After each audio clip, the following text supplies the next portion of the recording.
மக்களை எல்லாமே முட்டாளாக்குற ஒரு நிலையத்தான் அவர் வந்து நெறைய வாக்குறுதிகளை குடுக்குறாரு. ஆனா, எந்த வாக்குறுதிகளையுமே அவர் வந்து அ நடைமுறைப்படுத்துறதில்ல, செய்யறதில்ல.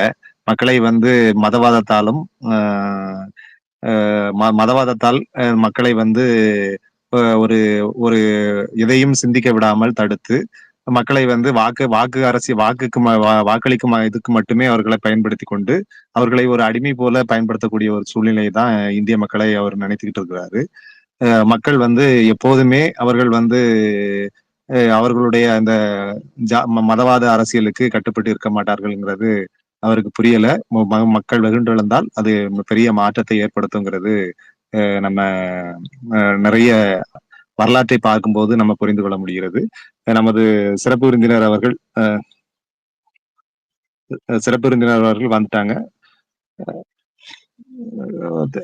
தலைவா உங்களுக்கு மைக் குடுத்திருக்கு. அக்செப்ட் பண்ணிக்கோங்க. சுந்தரேசன் சார் உங்களுக்கு மைக் குடுத்திருக்கு. அக்செப்ட் பண்ணிக்கோங்க.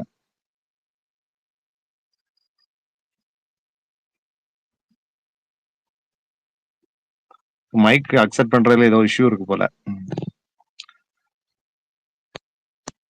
ஒரு நிமிடம் தலைவர நான் வந்து உங்கள ஃபோன்ல கூப்பிட்டு வாரேன். ஒரு ஒரு ஒரு ஒரு 1 நிமிடம் நான் இப்ப வந்துர்றேன்.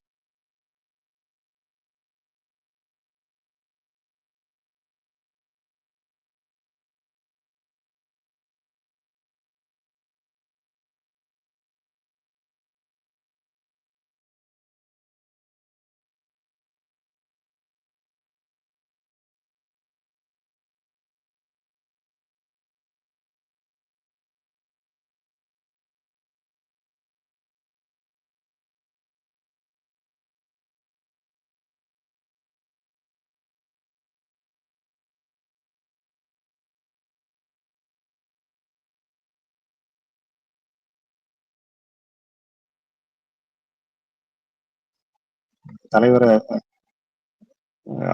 சிறப்பு விருந்தினருக்கு மைக் அக்செப்ட் பண்ண முடியலையா? நான் இவங்க தான் வெளிய போயிட்டு உள்ள வர சொல்லியிருக்கிறேன். ஒரு 5 நிமிடம். ஒரு ஒரு 1 நிமிடம்.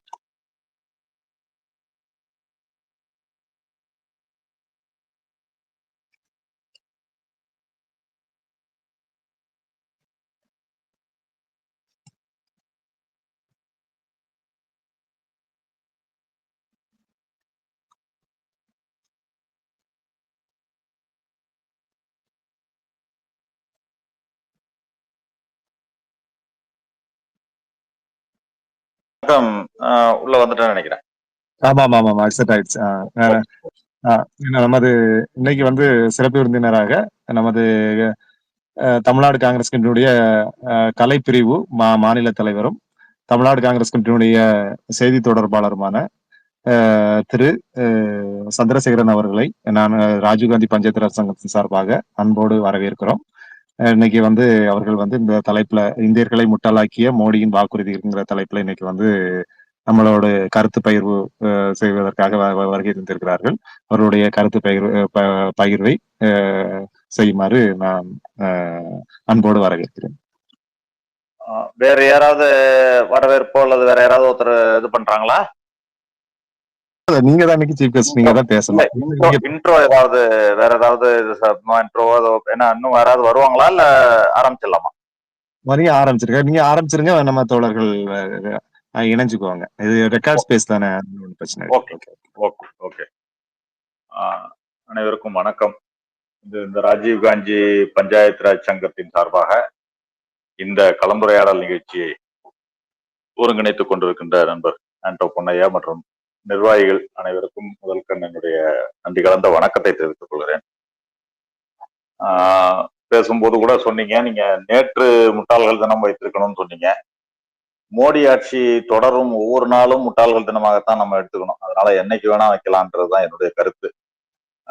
மோடி ஆட்சி தொடரும் எல்லா நாட்களுமே மக்களை முட்டாளாக்குகின்ற தினமாகத்தான் நான் பார்க்கிறேன்.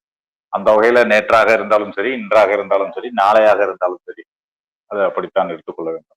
அந்த வகையில நம்ம இந்த முட்டாள்கள் தினம் எப்படி முட்டாளாக்குறாங்க அப்படிங்கிறதுல பல விஷயங்கள் இருக்கு. நீங்க கோயபல்ஸ் பிரச்சாரம் அப்படின்னு நம்ம சொல்லுவோம்.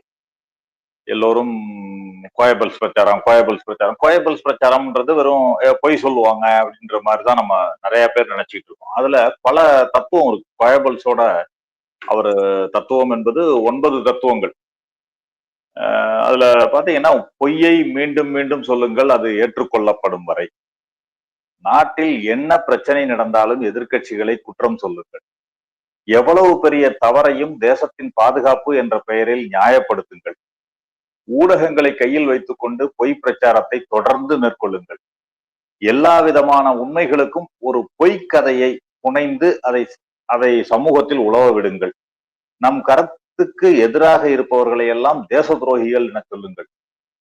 இப்படி இதுதான் நீங்க அவருடைய தத்துவங்கள்ல நான் ஒரு 6 தத்துவம் சொல்லியிருக்கேன். அவர் 9 தத்துவம் சொல்லியிருக்காரு. இந்த 6ஐயும் நீங்க பொருத்தி பார்க்கணும் அப்படின்னு ஒரு அரசியல்வாதியோ அல்லது அரசியல் கட்சியையோ பொருத்தி பார்க்கணும் அப்படின்னு சொன்னா அது மோடிக்கும் பாஜகவுக்கும் பொருந்தும் அப்படிங்கிறது தான் நம்ம இப்பொழுது கடந்த கால வரலாறாக இருக்கிறது. கடந்த 10 ஆண்டுகளாக அவர்கள் செய்த ஆட்சி நடைமுறை இதெல்லாம் வரலாறா இருக்கு. ஏன்னா அவங்க பொய்ய திருப்பி திருப்பி சொல்லுவாங்க. அத அது உண்மைன்னு மக்கள் ஏத்துக்கிற அளவுக்கு சில பேர் இது உண்மைதானோ, ஒரு 10 தடவை அந்த பொய்ய சொன்னா அது உண்மைதானோ அப்படின்னு மக்கள் ஏத்துப்பாங்கன்றதுதான் கோயபல்ஸோட தத்துவம். அந்த பொய்யை இவர்கள் திரும்ப திரும்ப சொல்லிக் கொண்டிருக்கிறார்கள். அது பிரதமரிலிருந்து கீழ் இருக்கும் பாஜக தொண்டன் வரை அதை கொண்டு சேர்க்கிறார்கள். அவர்கள் பொய்யை நம்பும் அளவிற்கு, மக்கள் நம்பும் அளவிற்கு, சிலவற்றை ஏற்றுக்கொள்ளவும் செய்யற அளவுக்கு அவர்கள் பொய்யை சொல்கிறார்கள்ங்கிறது தான் நம்ம இன்னைக்கு பார்த்து கொண்டிருக்கிறோம். அதே போல என்ன பிரச்சனை நடந்தாலும் எதிர்க்கட்சியை குற்றம் சொல்லுங்கன்றதுதான் கோயபல்ஸோட 2வது தத்துவம்.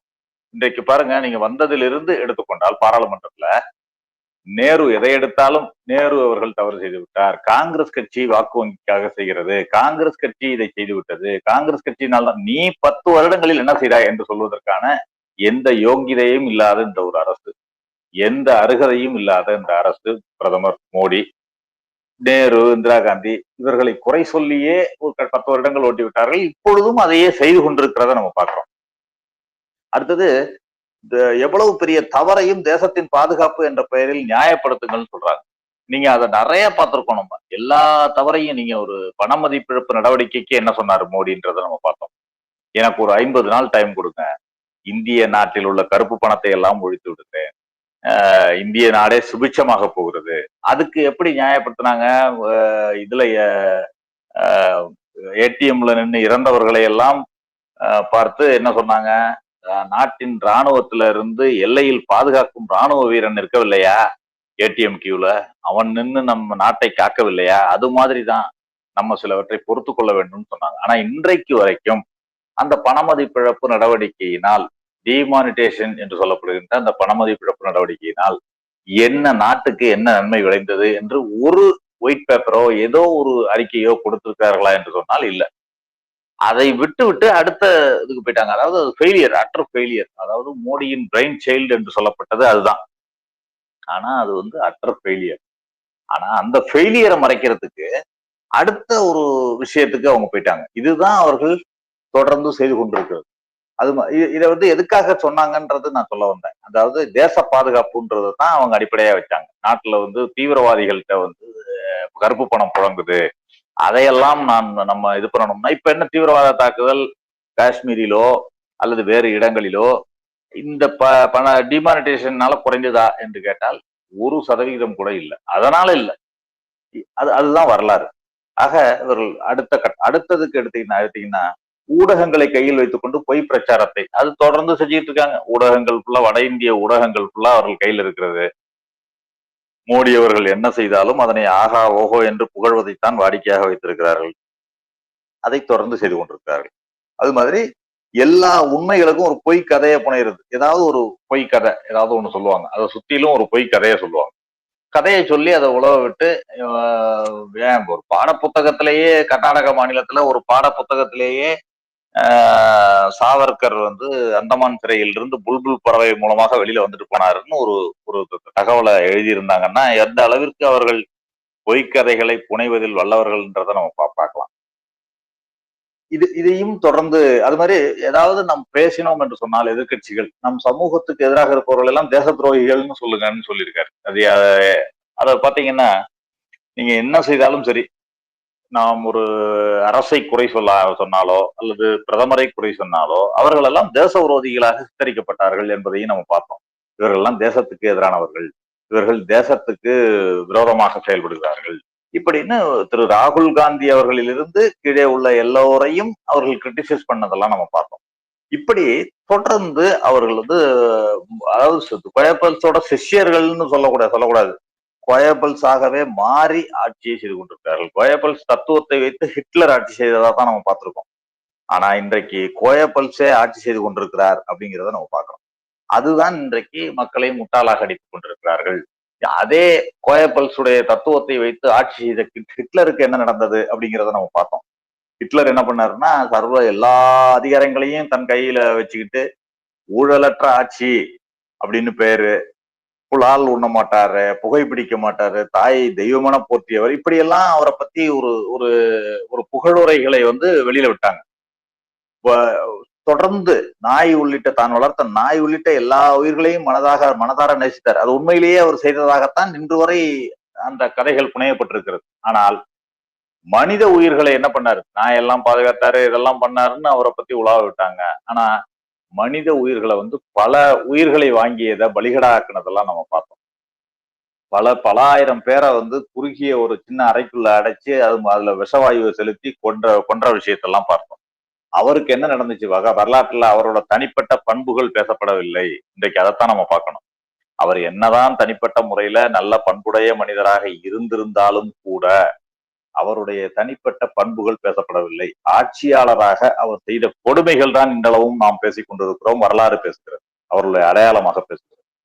அதே போல முகமது பின் துக்ளக் எடுத்துக்கிட்டீங்கன்னா மிகச்சிறந்த படிப்பாளர், பண்பாளர், சிந்தனையாளர், சங்கீத ஞானம் உள்ளவர் என்றெல்லாம் வரலாறு கூறுகிறது. ஆனால் அவருடைய சரித்திரம் வந்து அவருடைய தனிப்பட்ட குணத்தை பற்றி பேசவில்லை, அவரை பற்றி சிலாகிப்பதில்லை. அவரது ஆட்சியின் முன்னுக்கு பின் முரணான முடிவுகளை தான் இன்றைக்கு வரைக்கும் நம்ம அடையாளமா பேசிக்கிட்டு இருக்கோம். இதுதான் நம்ம இன்றைக்கு பார்க்கிறோம். ஒரு முட்டாள்தனமான ஒரு ஆட்சியை, ஒரு மூர்க்கத்தனமான ஆட்சியை, ஒரு மதவாத ஆட்சியை, மத பிரிவினையை தூண்டி அதில் குளிர்காய்ந்து அதன் மூலமாக தான் ஆதாயம் அடைய வேண்டும், தன் கட்சி ஆதாயம் அடைய வேண்டும் என்று செய்கின்ற ஒரு ஆட்சியை நம்ம பார்த்துட்டு இருக்கோம். அதைத்தான் இன்றைக்கு நாம் பேச போறோம். இவங்க என்ன சொன்னார்கள் என்பதை நம்ம பேச போறோம். பல விஷயங்கள் சொல்லியிருக்காங்கன்னு வச்சுக்கோங்க. இன்றைக்கு ஒரு கருப்பு பணம் ஒழியும், பயங்கரவாதம் ஒழியும், ஊழல் ஒழியும் அப்படின்லாம் பேசி கொண்டு வந்தாங்க. ரொக்க பணம் புழங்குவது குறையும் என்பதே இலக்குன்னு சொன்னாங்க. ஆனா எதுவுமே நடக்கல. இன்றைக்கு ரொக்க பணம் புழங்குவதும் அதிகமா இருக்குன்னு சொல்லிதான் ரிசர்வ் பேங்க் சொல்லுது.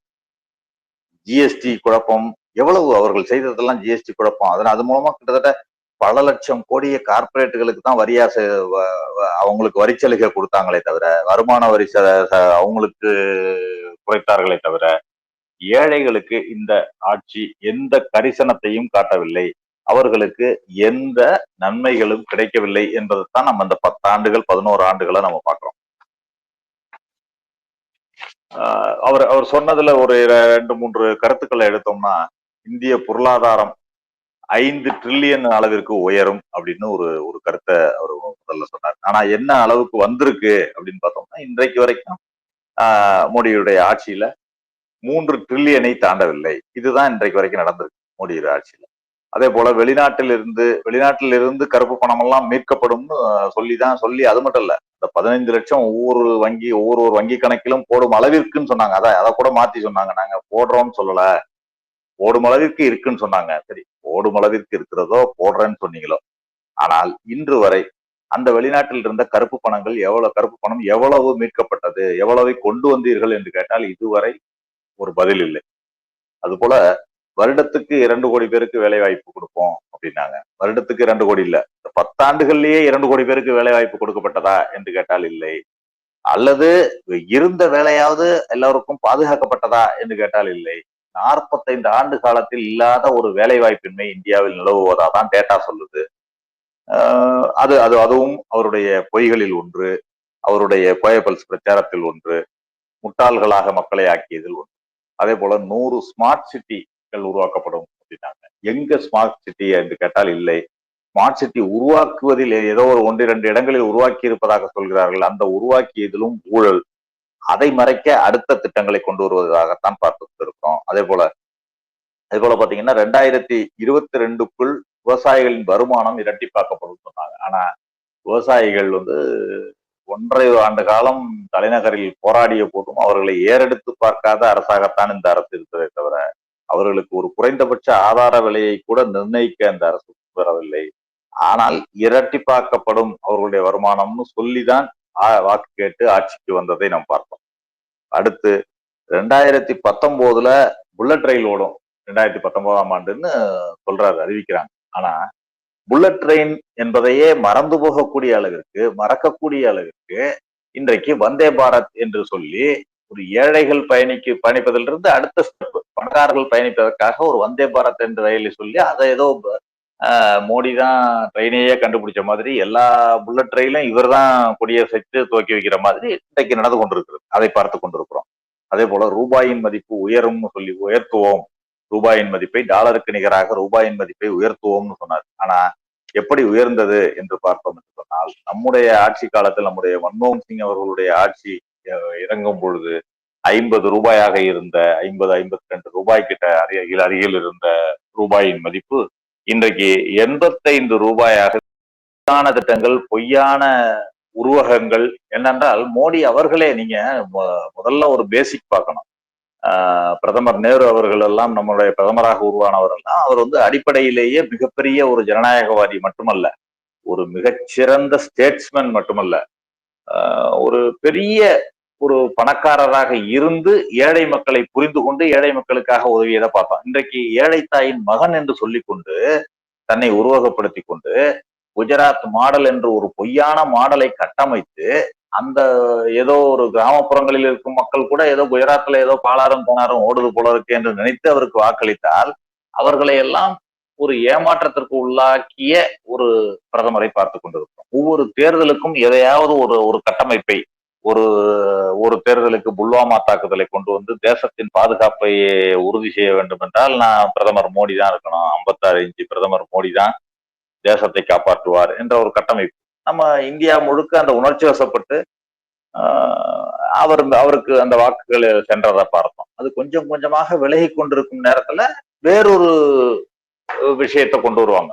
ஒரு ராமர் கோவில் என்று சொல்லுவாங்க, உடனே வேற ஒரு திட்டத்தை கொண்டு வருவாங்க. இப்படி முழுவதுமே பொய்யான கட்டமைப்பின் மூலமாகவே அதையே பேஸாக அடிப்படையாக வைத்துக் கொண்டு ஆட்சி செய்து கொண்டிருக்கின்ற ஒரு அரசாக இந்த அரசு விளங்கி கொண்டிருக்கிறத பார்க்கலாம். இன்னைக்கு நம்முடைய சுதந்திரம், நம்ம ஜனநாயக நாடு சிறந்து விளங்குதுன்னு சொன்னா, இந்தியாவிலிருந்து பிரிந்து சுதந்திரம் அடைந்த நாடாக இருக்கும் பாகிஸ்தான்ல ஜனநாயக ஆட்சி தான் நடக்குதுன்னு சொல்றாங்க. ஆனா அங்கு ராணுவத்தின் கைதான் எப்பொழுதும் ஓங்கி இருக்கிறது. அதே போல பாத்தீங்கன்னா இந்தியாவோட அண்டை நாடாக இருக்கும் பாகிஸ்தானும் இலங்கையும் எவ்வளவு பெரிய பொருளாதார சரிவை சந்திச்சு இன்னைக்கு தன்னுடைய உணவு தேவைக்கு கூட பல நாடுகளோட கையேந்துகின்ற நிலைமையில இருக்கு. ஆனா இந்தியா நம்முடைய ஒரு காலகட்டத்தில் சுதந்திரம் அடைந்த பொழுது வெளிநாடுகளில் இருந்துதான் உணவு தேவைக்கு கூட இறக்குமதி செய்ய வேண்டிய கட்டத்தில் இருந்த நாம் பசுமை புரட்சி, வெண்மை புரட்சி போன்ற பல 5 ஆண்டு திட்டங்கள் இவற்றையெல்லாம் கொண்டு வந்து நாம் தன்னிறைவு பெற்றதோடு மட்டுமல்ல,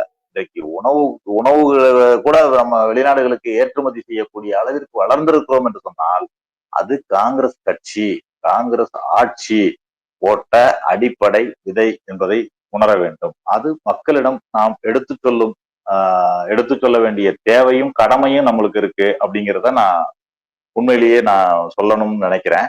அதே மாதிரி இந்தியாவில பாத்தீங்கன்னா தீப்பெட்டி கூட வெளிநாட்டுல இருந்து தான் ஒரு கட்டத்துல நம்ம ஏற்றுமதி பண்ணிட்டு இருக்கோம். ஆனா 1951 இருந்து தான் ஒவ்வொரு 5 ஆண்டு ஆண்டுக்கும் 5 ஆண்டு திட்டங்களை செயல்படுத்தி நம்ம அந்த தண்ணீர் எல்லா துறைகளிலும் இன்னைக்கு தண்ணீரை பெற்றிருக்கிறோம் என்று சொன்னால் அதற்கு காரணம் நம்முடைய அன்னை நேரு அவர்களாலும் கொண்டு வந்த 5 ஆண்டு திட்டங்களாக இருக்கட்டும், 20 அம்ச திட்டங்களாக இருக்கட்டும், இது போன்ற திட்டங்கள் தான் காரணம் என்பதை நாம் தெளிவாக எடுத்துச் சொல்ல முடியும். அதை ஆணித்தரமாக வலுவாக நாம் சொல்ல முடியும். நீங்க 1947 சுதந்திரம் வாங்கும் போது இந்தியர்களோட சராசரி வயது பாத்தீங்கன்னா 32. தற்போது 70 வயது என்று சொன்னால் அந்த அளவிற்கு நாம் மெடிக்கலி இதா இருக்கும், சுகாதாரத்துறையில் மேம்பட்டு இருக்கிறோம் என்பதை அது காட்டுதுன்றதுதான் நான் சொல்ல விரும்புறேன். அதே போல 1947 சுதந்திரம் வாங்கும் போது இந்தியாவிலுடைய படிப்பறிவுடையவர்கள் 16% தான். இப்ப 77% இருக்கிறோம் என்று சொன்னால் கல்வியை எந்த அளவிற்கு இந்தியாவில் உயர்த்தி இருக்கிறோம் என்பதை நாம் புரிந்து கொள்ள முடியும். அதே போல 47 சுதந்திரம் வாங்கும் பொழுது இந்தியாவில் வறுமை கோட்டுக்கு கீழ் இருந்தவர்கள் 70%. ஆனால் தற்பொழுது அது 15% குறைந்திருக்கிறது. 1947 சுதந்திரம் வாங்கும் பொழுது, இந்தியா சுதந்திரம் பெறும் பொழுது 2.7 லட்சம் கோடி ரூபாயாக இருந்த ஜிடிபி தற்போது 60 லட்சம் கோடி ரூபாயாக பெருகி இருக்கிறது என்பதையும் நாம் பார்க்கிறோம். அதே போல 1947 சுதந்திரம் வாங்கும் பொழுது 250 ரூபாயாக இருந்த சராசரி ஆண்டு தனிநபர் வருமானம் இன்றைக்கு 1,72,000 ரூபாயாக உயர்ந்திருக்கிறது. அதே போல 1947 சுதந்திரம் வாங்கும் பொழுது இந்தியாவில் வெறும் 1500 கிராமங்களில் தான் மின்சார வசதி இருந்தது. தற்போது 8,22,000 கிராமங்களுக்கு மின் வசதி கொடுக்கப்பட்டு விட்டது. 100% மின்சார வசதி பெற்ற நாடாக விரைவில் இந்தியா முன்னேறும் என்று மோடி சொல்கிறார் என்று சொன்னால், அதற்கு காரணம் நம்முடைய திட்டங்கள், நம்முடைய காங்கிரஸ் ஆட்சியினுடைய திட்டங்கள். அதுவும் பிற்காலத்திலும் என்னென்ன செய்ய வேண்டும் என்ற திட்டங்களையும் வகுத்து விட்டுதான் சென்றிருக்கிறோம். அதை முதலில் புரிந்து கொள்ள வேண்டும். அதே போல 1947 சுதந்திரம் வாங்கும் பொழுது 4 லட்சம் கிலோமீட்டர் சாலைகள் தான் இருந்தன. தற்போது 63 லட்சம் கிலோமீட்டர் சாலைகள் அமைக்கப்பட்டு விட்டன. அதே போல எல்லா இடத்துலையும் நீங்க இன்றைக்கு சந்திராயன் விண்கலத்தை ஏவி உலகத்தை திரும்பி பார்க்க வைத்திருக்கிறோம் என்று சொன்னால், இவர் மோடி ஆட்சி வந்த பிறகு அந்த இஸ்ரோவோ அல்லது வேறு எதுவும் உருவாக்கப்படவில்லை. நேரு அவர்களின் காலத்திலேயே உருவாக்கப்பட்டு உலகத்தின் கண்களில் மண்ணை தூவி நாம் அணுகுண்டு சோதனை எல்லாம் நடத்திய வரலாறு நமக்கு உண்டு. அதே போல உலக வரலாற்றிலேயே ஒரு நாட்டின் மீது படையெடுத்து இன்னொரு நாட்டை உருவாக்கி தந்த வரலாறும் நமக்கு தான் உண்டு, அன்னை இந்திரா காந்திக்கு உண்டு. இப்படி பல்வேறு சாதனைகளை படைத்துவிட்டு நம் சாதனைகளின் மேல் உட்கார்ந்து நாம் பேசிக் கொண்டிருக்கிறோம். ஆனால் இவர்கள் மக்களை முழுவதும் சோதனைக்கு உள்ளாக்கி அவர்களை வேதனைப்படுத்தி அதன் மேல் உட்கார்ந்து கொண்டு, ஆனாலும் தாங்கள் ஏதோ சாதனை செய்த மாதிரி இவர்கள் பொய்களை சொல்லிக்கொண்டு இன்னொரு மேல் குற்றம் சாட்டி கொண்டு நம்மையே குற்றம் சாட்டி காங்கிரஸ் ஆட்சியையும் நேரு இந்திரா காந்தி என்று நம் தலைவர்களை குற்றம் சாட்டி பேசிக்கொண்டு அதையே இவர்கள் சாதனையாக காட்டிக்கொண்டு சென்றிருப்பதை நம்ம பார்க்கிறோம். இதெல்லாம் நம்ம எடுத்து சொல்லி இரண்டு விதங்களையும் பார்க்கணும். ஒன்று மோடி அவர்களுடைய பொய், மோடி அல்லது மோடி அரசு அல்லது பாஜக அரசு, RSS போன்றவர்களுடைய பொய் பிரச்சாரங்களை முறியடிக்க வேண்டிய கடமை ஒரு பக்கம் இருந்தாலும், அதற்கு எதிராக பேசக்கூடிய உனக்கு என்ன யோக்கியதை இருக்குன்னு நம்மள்ட்ட கேட்கறதுக்கு முன்னாடியே நாம இந்த சாதனைகளை சொல்லணும். நம்முடைய சாதனையில தான் நீ உட்கார்ந்துட்டு இருக்க, நாங்க போட்ட இதுலதான் நீ உட்கார்ந்துருக்க. இன்னைக்கு உக்ரைன் ரஷ்யா போரின் பொழுது உக்ரைன் மீது பொருளாதார தடை, ரஷ்யா மீது பொருளாதார தடைகள் எல்லாம் இருந்த பொழுது யாருமே அங்கிருந்து ஆயில் போன்றவை வாங்க தயங்கிய பொழுது நாம் ரஷ்யாவில் இருந்து குறைந்த விலைக்கு ஆயில வாங்கணும். அதை எல்லா நாடுகளும் அனுமதித்தன. அதுக்கு காரணம் நாம், அதாவது நம்முடைய நேரு அவர்களும் காங்கிரஸ் ஆட்சியும் போட்ட விதை, அணிசேரா கொள்கை. அந்த கொள்கை தான் இன்றளவிற்கும் நம்மை காப்பாற்றி கொண்டிருக்கிறது. இந்தியாவை உலக அரங்கில் பெரிய ஒரு நாடாக, ஒரு நடுநிலை வைக்கக்கூடிய ஒரு நாடாக மதித்து கொண்டிருக்கிறது. இது மோடிக்கு கிடைத்த பெருமை அல்ல.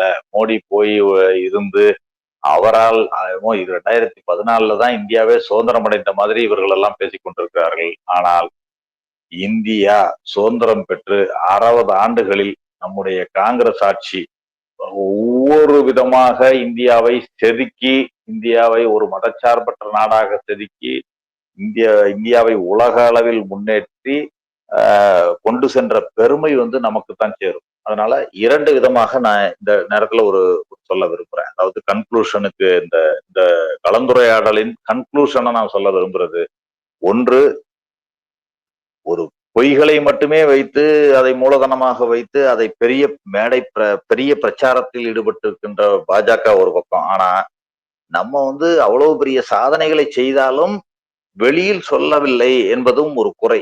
நீங்க இன்னைக்கு ஒரு சின்ன உதாரணத்தை எடுத்துக்கிட்டீங்கன்னா, மோடி அவர்கள் மோடி ட்ரம்ப் மீட்டிங் நடக்குது. ட்ரம்ப் சொல்றாரு இந்தியாவிற்கு எதிராக வரி போடுவோம்னு சொல்றாரு. அதெல்லாம் ஒரு பக்கம். ஆனா இந்தியர்களை கைகால்களில் விலங்குகளை போட்டு மோடி அவர்கள் அங்கு பிரச்சாரத்துல அங்கு இருக்கும் பொழுதே, மோடியோட மீட்டிங்ல இருக்கிறப்பவே ஒரு விமானத்துல அனுப்பிட்டாங்க. ஆனாலும் இந்தியா எந்த விதமான மோடி அவர்கள் 56 இன்ச் மார்பு, உலகமே நடுங்குகின்ற ஒரு பிரதமர், உலகமே நடுங்குகின்ற ஒரு தலைவர்னு சொல்லிக் கொள்ளுகின்ற ஒரு தலைவராக இருக்கின்ற மோடி வாயே திறக்கவில்லை. ஆனால் வாயே திறக்க மாட்டார், பேசவே மாட்டார் என்று சொல்லப்பட்ட மன்மோகன் சிங் ஆட்சியில நடந்த ஒரு சம்பவத்தையும் நான் இங்க குறிப்பிட விரும்புறேன். நம்முடைய தூதராக அமெரிக்காவில் இருந்த தேவயானி கோபர்ஹடே என்ற ஒரு துணை தூதர் தான். அந்த துணை தூதர் அளவில் இருந்த ஒருவர் வீட்டில் வேலை செய்தவருடைய புகாரின் அடிப்படையில் அவர் கைது செய்யப்படுகிறார். உடனே மன்மோகன் சிங் அவர்கள் என்ன செய்கிறார்னா, இங்க இந்தியாவில் புதுடெல்லியில் இருந்த தூதரகத்திற்கு, அமெரிக்க தூதரகத்திற்கு கொடுத்த பாதுகாப்பை வித்ட்ரா பண்றாரு. உடனே அங்கிருந்த பாதுகாப்பை வித்ட்ரா பண்ணி ஒரு பதிலடி கொடுத்தவுடன் அங்கு கைது செய்யப்பட்ட நம்முடைய துணை தூதர் உடனே விடுதலை செய்யப்படுகிறார். இதுதான் செயல் திறன் உள்ள ஒரு பிரதமருக்கு அழகு.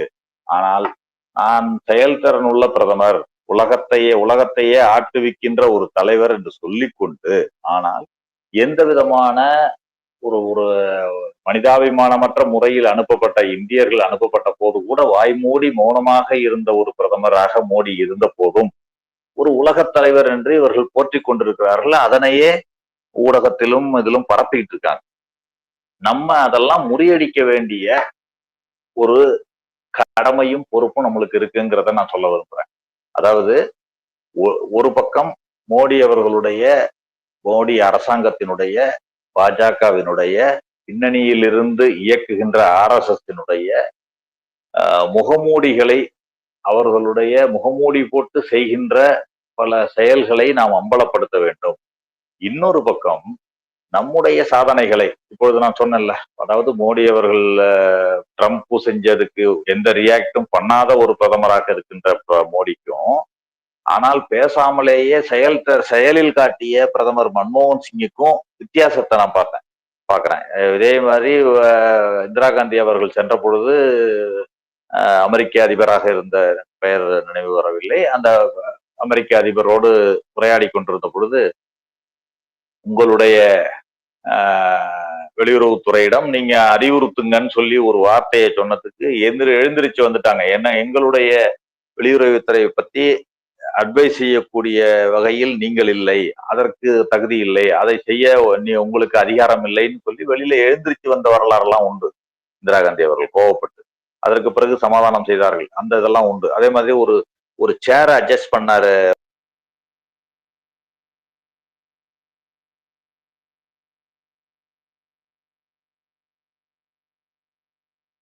அதை ஒரு பூஸ்ட் பண்ணி போடுறாங்க. ஆனா அவரு இந்த அமெரிக்க அதிபர் ராஜீவ்காந்தி அவர்கள் சென்ற பொழுது அமெரிக்க அதிபர் குடைபிடித்து கொண்டு வந்து கார் வரைக்கும் ஏற்றி விட்ட வரலாறுலாம் உண்டு. இப்படி ஒன்றா சொல்லிக்கிட்டே போலாம். நம்முடைய பிரதமர் நேரு, இந்திரா காந்தி, ராஜீவ்காந்தி எல்லாம் இதை தம்பட்டம் அடிச்சுக்கல. எனக்காக உலகம் மரியாதை கொடுத்ததுன்னு, இந்தியாவிற்காக மரியாதை கொடுத்ததுன்னு அவங்க நினைச்சாங்க. இந்தியா வளர்ந்தால் தனக்கு மரியாதை என்று நம்முடைய தலைவர்கள்லாம் நினைச்சாங்க. இன்றைக்கு இந்தியாவை காட்டி கொடுத்தாவது தன்னுடைய பெயரை நிலைநிறுத்திக் கொள்ள வேண்டும் என்று சொல்லக்கூடிய அளவிற்கான ஒரு தலைவராக மோடி எல்லாம் இருக்காருன்றதுதான் நம்முடைய ஒரு இதை நான் குறிப்பிட விரும்புறேன்.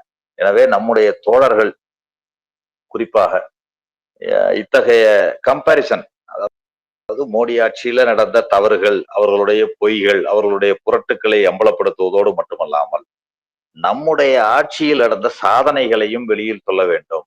சொல்லி கம்பாரிசன், இந்த மோடி ஆட்சியில இது நடந்துச்சியா, எங்க ஆட்சியில இப்படி நடந்தது, இந்த ஆட்சியில இப்படி நடக்குது, இந்த ஆட்சியில இப்படி நடக்குதுன்றதையும் சொல்ல வேண்டும் என்பதைத்தான் என்னுடைய விருப்பமாகவும் வேண்டுகோளாகவும் வைத்து இந்த கலந்துரையாடலுக்கு என்னை அழைத்த உங்களுக்கெல்லாம் நன்றி கூறி விடைபெறுகிறேன். நன்றி, வணக்கம்.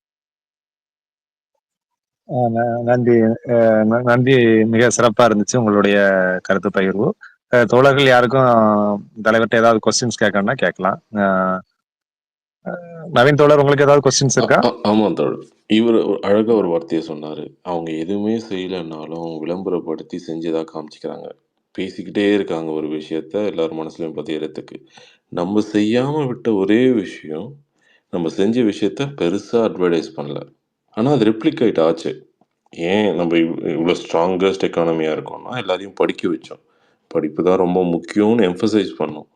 எல்லாரும் படிக்கணுன்றதுக்காக நெறைய என்ட்ரன்ஸ் எக்ஸாம்ஸ எடுத்தோம். அது ரொம்ப க்ரூஷியலான டெசிஷன் அப்ப எடுத்தது. நெறைய காலேஜஸ்ல ஸ்டேட் அட்டானமி குடுத்து, நெறைய இன்ஜினியரிங்ஸ்க்கு, நெறைய மெடிக்கல் சயன்ஸ்க்கெல்லாம் வி டோன்ட் நீட் என்ட்ரன்ஸ்ன்னு சொல்லிட்டு, காங்கிரஸ் பீரியட்ல எடுத்த டெசிஷன் எவ்ளோ திட்டம் வகுக்கிறோன்றது தான் ரொம்ப முக்கியம். ஒவ்வொரு வருஷமும். ஏன்னா, சில பேர்கிட்ட நான் நெறைய ராமசுகந்தரன் ஐயா கிட்ட பேசும்போதெல்லாம், வருஷத்துல நம்ம புது மெம்பர்கள சேர்க்கிறதே பெரிய விஷயமா இருக்கு. வருஷத்துக்கு ஒரு 1000 பேர காங்கிரஸ்ல சேர்க்கிறதே நம்ம படாத பாடுபடுறோம். உண்மைய சொல்லணும்னா. இது மாரி கருத்துக்கள பேசினா தானா சேருவாங்க மக்கள். ஆனா அத முன்னிறுத்த மாட்டேங்கிறோம். அத முன்னெடுக்கணுன்றது தான் என்னோட வலியுறுத்தல் ஐயா கிட்ட. ஐயாவால முடிஞ்ச விஷயத்த செய்யும். இல்ல நீங்க இல்ல நீங்க நல்லா சொன்னீங்க. என்னை பொறுத்த வரைக்கும் நான் வந்து ஒரு ஆல் இந்தியா பெர்ஸ்பெக்டிவ்ஸ்ல எல்லாமே நான் இதை பேசுனதுனால தமிழ்நாடுன்றதை நான் ஆமா, எதுவும் ஆமா டச் ஐயா. பண்ணல. ஆனா நான் எல்லாமே நம்ம மோடி அந்த இது ஆல் இந்தியா லெவல்ல நம்ம பேசுனதுனால நான் ஏன்னா இன்றைக்கு ஆல் இந்தியா லெவல்ல எடுத்துக்கிட்டீங்கன்னா மோடியை எடுத்தோம், ஆட்சியை எடுத்தோம். இன்றைக்கு ராகுல் காந்தி என்ற ஒரு ஒரு தலைவர் நமக்கு கிடைச்சிருக்காரு. இன்றைக்கு அகில இந்திய அளவுல இல்ல, அகில உலக அளவுல இத்தகைய ஒரு நடைப்பயணம் என்று ஒன்று தொடங்கி மக்களோட மனதில் இடம்பெற அளவுக்கு ஒரு வளர்ந்த தலைவராக பல போராட்டங்களுக்கு இடையில நம்ம கண் எதிரில பாக்குறோம் போராட்டம். அவரை வந்து ஒரு அம்பானியை எடுத்து பேசினாரு, அதானியை எடுத்து பேசினாருன்னு சொன்னா உடனே அவருக்கு பதவி பறிக்கப்பட்டு அடுத்த நாளே வீட்டை காலி பண்ண சொல்றாங்க. அந்த மாதிரியான கொடுமைகள், அந்த மாதிரியான அவரு அவரை கொச்சப்படுத்துறத கூட நம்ம பார்த்தோம். அவருடைய பிரியங்கா காந்தி அவர்களுடைய மகளோட பேசிக்கிட்டு இருந்த ஒரு போட்டோவை போட்டு அதுவும் சாதாரண ஆள்லாம் போடல, ஒரு பாஜகவோட ஐடி விங் சேர்மனே போட்டு ஒரு கொச்சப்படுத்தினதெல்லாம் பார்த்தோம். ஆக அந்த அளவிற்கு சென்று எதிர்கட்சியினரை அடித்து எதிர்கட்சி தலைவர்களை நசுக்கி இவர்களுடைய ஜனநாயகத்தை வந்து நசுக்கிட்டு இருக்காங்கன்றத பாக்குறோம். இது வந்து அகில இந்திய அளவுல. அடுத்தது தமிழ்நாடுன்னு நீங்க சொன்னீங்க, அது ஒரு 1, 2 விஷயங்களை சொல்லிடுறேன். அதாவது தமிழ்நாடு அப்படின்னு எடுத்துக்கிட்டீங்கன்னா இன்றைக்கு எவ்வளவோ ஆட்சிகள் வந்திருக்கலாம், நம்ம எந்த கூட்டணியில வேணாலும் இருக்கலாம். 50 வருடங்களுக்கு மேல, அரை நூற்றாண்டுக்கு மேல நம்ம ஆட்சியை இழந்திருக்கிறோம். ஆனாலும் இன்றைக்கு கட்சி என்ற ஒரு பேஸ் அப்படின்னு இருக்குன்னு சொன்னா அது வந்து ஒரு காமராஜர் அப்படிங்கிற ஒரு நேம். நம்ம வேற எதையும் சொல்ல வேண்டாம். நீங்க அண்ணா 2 வருடம் தான் ஆட்சி, அவருடைய ஆட்சியை எடுத்துக்கிட்டீங்கன்னா 2 வருடம் தான் ஆட்சி. ஆனா இன்றைக்கும் அண்ணாவுடைய படத்தை போட்டு அவருடைய அண்ணாவினுடைய பெயரை சொல்லி அண்ணா நூற்றாண்டு நூலகம், அண்ணா அது அதிமுக ஆட்சியாக இருக்கட்டும், திமுக ஆட்சியாக இருக்கட்டும், இது 2 தான் நம்மிடமிருந்து நாம் ஆட்சியை விட்டு சென்ற பிறகு இந்த 2 கட்சி தான் ஆட்சி பண்ணிருக்கு. அந்த 2 கட்சிகளுமே எடுத்துக்கிட்டீங்கன்னா அண்ணாவின் பெயரை சொல்லி பல இடங்கள்ல பெயரை சொல்லி மக்களிடம் கொண்டு சென்றிருக்காங்க. பல பல மக்களுக்கு அண்ணா ஆட்சி அப்படின்னா என்ன அப்படின்னே தெரியாது. ஆனா அந்த ஆட்சி ஏதோ ஒன்று செய்திருக்கிறது என்ற ஒரு தோற்றத்தை, அண்ணா என்ற ஒருவர் மக்களுக்காக நல்லது செய்தார் என்ற ஒரு தோற்றத்தை இந்த 2 கட்சிகளும் உருவாக்குனதை நம்ம பார்த்தோம், அந்த அவர்களுடைய ஆட்சியின் மூலமா. ஆனா நம்முடைய 9 ஆண்டு கால காமராஜர் ஆட்சி, நீங்க இன்னும் ஒரு 90 ஆண்டு 100 ஆண்டு ஆனாலும் அந்த சாதனையை மறைக்க முடியாது. இன்னைக்கு வரைக்கும் அவர் கட்டின அணைகள் தான் இன்றைக்கு சோழ நாடு சோறுடைன்னு சொல்றோம்ல, டெல்டாவா இருக்கட்டும், இந்த தமிழ்நாடு ஃபுல்லா அந்த அவர் காலத்தில் கட்டிய அணைகள் தான் இன்றைக்கு வரைக்கும் இருக்கு. அதற்கு பிறகு தடுப்பணைகள் தான் கட்டப்பட்டிருக்குமே தவிர ஒரு அணை என்று சொன்னால் அவர் காலத்தில் கட்டப்பட்ட அணைகள் தான் இன்றைக்கு வரைக்கும் இருக்கிறத நம்ம பாக்குறோம். எவ்வளவோ அணைகளை சொல்லலாம், சாத்தனூர் டேமா இருக்கட்டும், இப்ப நிறைய டேம் அது மாதிரி சொல்லலாம். ஒரு மாவட்டத்துக்கு எடுத்துக்கிட்டீங்கன்னா ஏதோ ஒன்று காமராஜர் பெயரை சொல்லி ஒரு திட்டம் இருக்கும். அந்த அளவிற்கான ஒரு மக்களாட்சியை 9 வருடங்கள்ல தூய்மையான மக்களாட்சியை நடத்தி சென்ற ஒரு காமராஜருடைய ஒரு பெயரையே நம்ம உச்சரித்து அந்த அந்த அது வந்து அவுடேட்டட் கிடையாது. சில பேர் நினைக்கிறாங்க காமராஜர் ஆட்சின்னு திருப்பி திருப்பி சொல்றதுல எந்த அர்த்தமும் கிடையாது, இப்ப நம்ம சொல்லணும், புதுசா சொல்லணும், அதெல்லாம் கிடையாது. நீ காமராஜர் ஆட்சியில என்ன நடந்துச்சுன்ற ஒரு விஷயத்த சொன்னாலே மக்கள் வந்து இன்னைக்கு ஏங்குறாங்க. அந்த மாதிரி ஆட்சிக்கு ஏங்குகிறார்கள் இன்றைக்கு. அது மாதிரி ஆட்சியை பார்க்க முடியுமான்னு ஏங்குறாங்க. ஒரு எனிமிட்டி, பர்சனல் எனிமிட்டி கிடையாது. ஒரு இறக்கும் பொழுது நூற்றுக்கணக்கான ரூபாய் மட்டுமே பாக்கெட்ல வச்சுக்கிட்டு இறந்த ஒரு நபர், மக்களுக்காகவே 24 மணி நேரம் சிந்தித்த ஒரு தலைவர். இப்படி ஒரு தலைவரை நம்ம கட்சியில வச்சிருந்தோம், நம்ம கட்சி பெற்றிருந்தது. ஒரு அகில இந்திய அளவுல பிரதமரையே 2 பிரதமரையே உருவாக்கக்கூடிய தலைவர் இங்கு இருந்திருக்கிறார், நமக்கு இருந்திருக்கிறார். நீங்க இன்றைக்கு தமிழ்நாடு ஃபுல்லா எடுத்துக்கிட்டீங்கன்னா, இன்னைக்கு சத்தியமூர்த்தி பவனில் இருந்து காமராஜர் அரங்கத்திலிருந்து தமிழ்நாடு ஃபுல்லா உள்ள நம்முடைய காங்கிரஸ் சொத்து என்று எடுத்துக்கொண்டால், காமராஜர் ஆட்சியில உருவாக்குனதுதான். காமராஜர் பீரியட்ல உருவாக்குனதுதான். அப்படி தனக்கென்று எதையும் சேர்த்துக் கொள்ளாமல் கட்சிக்காகவும், நாட்டுக்காகவும் சேர்த்து மறைந்த அந்த தலைவரின் ஒரு பெயரே போதும் நம்ம ஆட்சியை நம்முடைய ஒரு உயிர்ப்பிக்கிறதுக்கு நம்முடைய கட்சிய. ஆனால் அதையும் இங்கேயும் நம்ம சொல்ல தவறிவிட்டோம். இன்னைக்கும் தவறிக் கொண்டிருக்கிறோம்ங்கிறத நான் ஒத்துக்கிட்டு தான் ஆகணும். ஒரு பெரிய அளவுல நாம அதை விளம்பரப்படுத்தவோ, அல்லது இந்த மாதிரி ஆட்சி தான் காமராஜர் ஆட்சி. எதை தவறி இருக்கோம் அந்த 50 ஆண்டுகள்ல நம்ம எதை தவற விட்டுருக்கோம்னு மக்களை உணர வச்சாலே போதும் நம்ம ஆட்சியை கொண்டு வர முடியும். நம்ம இந்த 50 ஆண்டுகள்ல இந்த அரை நூற்றாண்டு காலத்துக்கு மேலாக காமராஜர் செய்த நற்பணிகளில் எதனையெல்லாம் மக்கள் தவற விட்டு கொண்டிருக்கிறோம் என்று மக்கள்கிட்ட கொண்டு போய் சேர்க்கணும். இந்த ஜெனரேஷனுக்கு காமராஜர் ஆட்சி அப்படின்னா என்னன்னு தெரியாது. அதை கொண்டு போய் சேர்த்தாலே போதும் நம்ம அந்த வெற்றியையோ அல்லது கட்சி வளர்ச்சியையோ அடைய முடியுங்கிறது தான் என்னுடைய கருத்து. அதை நாம தவற விட்டுட்டோன்றதுதான் சொல்லணும். இப்ப கூட நம்ம எதுவுமே இது கிடையாது, லேட் ஆகல. நெவர் பெட்டர் தான் லேட் அப்படின்ற மாதிரி எப்பவுமே அது லேட் இல்லை. நம்ம அதை திரும்பவுமாவது அதை எடுத்து செல்ல வேண்டும். அதை மக்களிடம் உணர வைக்க வேண்டும். அந்த மக்கள் உணரணும். ஆகா, இதெல்லாம் நடந்திருக்கு அந்த ஆட்சியில, நம்ம இதெல்லாம் மிஸ் பண்ணிட்டோம் அப்படின்னு உணர வச்சாலே நம்முடைய கட்சியை நோக்கி மக்கள் வருவார்கள் என்பதுதான் என்னுடைய நம்பிக்கை, ஆதங்கம் எல்லாமே. நன்றி சார், கேள்விக்கு நன்றி. நன்றி. வேற யாருக்கும் ஏதாவது கொஸ்டின்ஸ் இருந்துச்சுன்னா கேளுங்க. எல்லாருக்குமே மைக் கொடுத்துருக்குது, அக்செப்ட் பண்ணிட்டு கொஸ்டின்ஸ் கேட்கணும்னா கேளுங்க.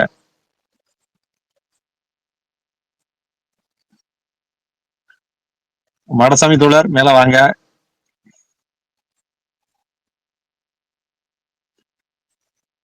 சரி, ஓகே. நம்ம தோழர்கள் இன்னைக்கு கொஸ்டின்ஸ் இருக்கு கேட்கறதுக்கு விருப்பப்படலாம்னு நினைக்கிறேன். இதோட க்ளோஸ் பண்ணிப்போம். கொஸ்டின் கேட்காத அளவுக்கு எல்லாத்தையும் பேசிட்டேன்னு நினைக்கிறேன். ஒருவேளை அப்படிதான் நான் நினைச்சுக்கிறேன். பரவாயில்ல. மேக்ஸிமம் எல்லா விவரங்களையும் கவர் பண்ணிட்டேன்னா எல்லாமே ஏறக்குறைய எல்லாமே கவர் ஆயிடுச்சு. நம்ம 50வது நிகழ்ச்சி பெருந்தலைவர் காமராஜரை பத்தி தான் போடணுங்கிறது தான் நம்மளோட எய்மா இருக்குது. அது சரி. இப்பொழுது எத்தனாவது நிகழ்ச்சி இது? இது இப்ப 46வது நிகழ்ச்சியா இருக்குது. ஓ, 4 நிகழ்ச்சி இருக்குது. இது முடிச்சு 50வது நிகழ்ச்சி. 4வது நிகழ்ச்சி 50வது நிகழ்ச்சியா வரும். சரிங்க சார். இன்னைக்கு நிகழ்வு மிக சிறப்பா இருந்துச்சு. நமது சிறப்பு விருந்தினரும் ரொம்ப சிறப்பா நம்ம இன்னையோடைய நிகழ்வை ரொம்ப அருமையா எல்லாத்தையுமே எடுத்து கூறி ரொம்ப அருமையா கொண்டு போனாங்க. நமது சிறப்பு விருந்தினரும் நிறைய தொலைக்காட்சிகள்ல ரொம்ப விவாதங்கள்ல ரொம்ப சிறப்பா பேசக்கூடிய ஒரு சிறப்பு விருந்தினரா இருக்கிறாங்க. நம்ம காங்கிரஸ் பேரியக்கத்தை விவாத அரங்குகள்ல ரொம்ப உயர்த்தி பிடித்து நம்மளுடைய சாதனைகளையும் நமது சார்ந்த நியாயங்களையும் மக்களுக்கு எடுத்துரைக்கிற வகையில தொலைக்காட்சிகள்ல விவாதங்கள்ல ரொம்ப சிறப்பா நமது தலைவர் பணி செஞ்சுக்கிட்டு இருக்கிறாங்க. கலைத்துறையுமே மிக சிறப்பாக நடத்திட்டு இருக்கிறாங்க. அதனால அப்படிப்பட்ட நமது தலைவர் அவர்களுடைய பிஸி ஷெட்யூல்லையும் நம்மளுக்காக ராஜீவ்காந்தி பஞ்சாயத்து சங்கத்தினுடைய இந்த கலந்துரையாடல் நிகழ்ச்சியில கலந்து கொண்டு சிறப்புரையாற்றிய நமது சிறப்பு விருந்தினர் தமிழ்நாடு காங்கிரஸ் கமிட்டி கலைப்பிரிவு மாநில தலைவரும் தமிழ்நாடு காங்கிரஸ் கமிட்டி செய்தி தொடர்பாளரும் திரு சந்திரசேகரன் அவர்களுக்கு நமது ராஜீவ்காந்தி பஞ்சாயத்து சங்கத்தின் சார்பாக நன்றியை தெரிவித்துக் கொள்கிறோம். மற்றும் இதில் கலந்து கொண்ட அனைத்து நண்பர்களுக்கும் ராஜீவ்காந்தி பஞ்சாயத்து சங்கத்தின் சார்பாக நன்றியை தெரிவித்துக் கொள்கிறேன். மீண்டும் ஒரு நல்ல நிகழ்ச்சியில் சந்திக்கும் வரை உங்களோடு விடைபெறுவது ஆண்ட்ரூ பொன்னையா, மாநில தலைவர், சமூக ஊடகத்துறை, ராஜீவ்காந்தி பஞ்சாயத்து சங்கத்தன். நன்றி, வணக்கம், ஜெய்ஹிந்த்.